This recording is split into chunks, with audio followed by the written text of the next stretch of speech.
இட்லி தோசைக்கெல்லாம் ஊற்றி சாப்பிட்றதுக்கு டிஃபன் சாம்பார் இது மாதிரி செஞ்சு பாருங்கள். 1 கப்பு வந்து துவரம் பருப்பு எடுத்து நல்லா கழுவிட்டு குக்கரில் சேர்த்துடலாம். 1 கப்பு துவரம் பருப்புனா 2 கப்பு வந்து தண்ணி சேர்த்துக்கோங்க. பச்சை மிளகா, ஒரு பச்சை மிளகாவை வந்து 2ஆக வெட்டி சேர்த்துருக்கேன். தக்காளி நல்ல பழுத்த தக்காளியாக பெரிய தக்காளி அது 2 தக்காளி எடுத்திருக்கேன். அதை துண்டு துண்டாக வெட்டி சேர்த்துடலாம். பெருங்காய பொடி கொஞ்சம், 1/4 டீஸ்பூன் மஞ்சள் பொடி, 1 டீஸ்பூன் வந்து நல்லெண்ணெய் சேர்த்துருக்கேன்.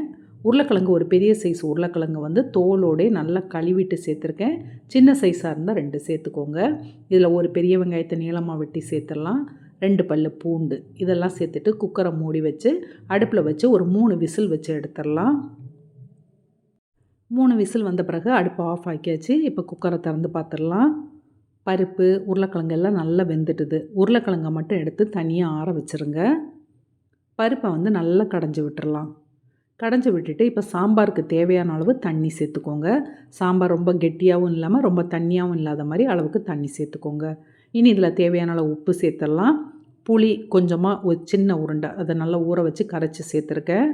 தக்காளியும் நம்ம சேர்த்துருக்கோம், அதனால் பார்த்து புளி சேர்த்துக்கோங்க. சாம்பார் பொடி வந்து ஒரு 3லேருந்து 4 டேபிள் ஸ்பூன் சேர்த்துட்டு இதை நல்லா கலந்து விட்டுட்டு உருளைக்கிழங்க தோல் எடுத்துகிட்டு உடச்சி இதில் சேர்த்துடலாம். இப்போ கலந்து வச்சுருக்க சாம்பாரை வந்து அடுப்பில் வச்சு நல்லா கொதிக்க விட்டுடலாம். சாம்பார் வந்து நல்லா கொதிக்கணும், பொடி வாசனையெல்லாம் போகணும், அந்த அளவுக்கு நல்லா கொதிக்க விட்டுருங்க. நல்லா கொதித்து வந்த பிறகு கொத்தமல்லி இலை அதை நல்லா சின்னதாக வெட்டி இதில் சேர்த்துட்டு கலந்து விட்டுட்டு இதை இறக்கி வச்சுட்டு இப்போ அடுத்தது நம்ம தாளிக்கிறதுக்கு ரெடி பண்ணிடலாம். கடாயை அடுப்பில் வச்சுட்டு கொஞ்சமாக எண்ணெய் சேர்த்துருங்க. எண்ணெய் நல்லா சூடான பிறகு ஒரு 1/2 டீஸ்பூன் கடுகு போட்டு நல்லா பொரிய விட்டுறலாம். கடுகு பொரிஞ்ச பிறகு 2 காஞ்ச மிளகாய் கிள்ளி சேர்த்துருங்க. ஒரு 20லேருந்து 25 சின்ன வெங்காயம் சேர்த்துட்டு கருவேப்பிலையும் சேர்த்துட்டு வெங்காயத்தை நல்லா வதக்கிடணும். இப்போ நல்லா வதங்கின சின்ன வெங்காயத்தை வந்து சாம்பாரில் சேர்த்து நல்லா கலந்து விட்டுருங்க.